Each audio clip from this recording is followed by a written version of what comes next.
বিজেপিতে ঘোষবাবুর প্রত্যাবর্তন, দিলীপ ঘোষকে দলীয় সংগঠনে একটি জোনের দায়িত্ব দেওয়া হবে। বিজেপির রাজ্যকে 5টি জোনে ভাগ করে একটি জোনের দায়িত্ব দেওয়া হবে নাকি দিলীপ ঘোষকে।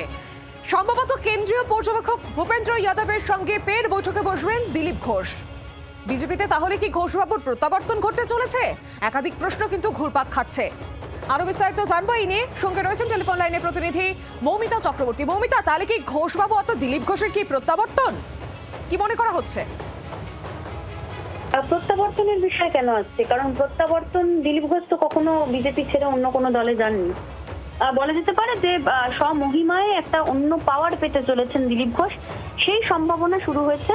কারণ এই দিলীপ ঘোষকে প্রধানমন্ত্রীর বিগত দিনের সভাগুলোয় দেখতে পাওয়া যায়নি। তিনি অন্যত্র কার্যক্রম করছিলেন এবং তাকে যখনই বারবার জিজ্ঞাসা করা হয়েছে তিনি সেই সময় অস্বস্তিতেও পড়েছেন, কিন্তু তিনি পাল্টা যুক্তি দিয়েছেন দল যদি মনে করে দলের যে কাজ সেই কাজ তিনি করছেন।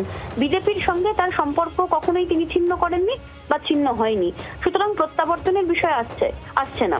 সেক্ষেত্রে দিলীপ ঘোষ নতুন করে কোনো পাওয়ার পেতে চলেছেন বলেই সম্ভাবনা, এবং যে সম্ভাবনা তৈরি হয়েছে যে 5টি জন যেহেতু বিজেপির রয়েছে, সেখানে একটি জনের দায়িত্ব 2026-এর আগে নির্বাচনে তাকে দেওয়া হতে পারে বলে প্রাথমিক স্তরে একটা আলোচনা হয়েছে বলে খবর।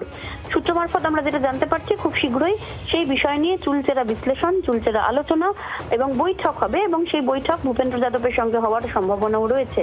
আজ দিলীপ ঘোষ তিনি দলীয় দপ্তরে যাচ্ছেন, সেখানে বৈঠক হবে, এবং আজকে সেই বৈঠক হয় কিনা বা আজকে তাকে অফিসিয়ালি কিছু জানিয়ে দেওয়া হয় কিনা সেদিকে অবশ্যই নজর থাকবে। ধন্যবাদ।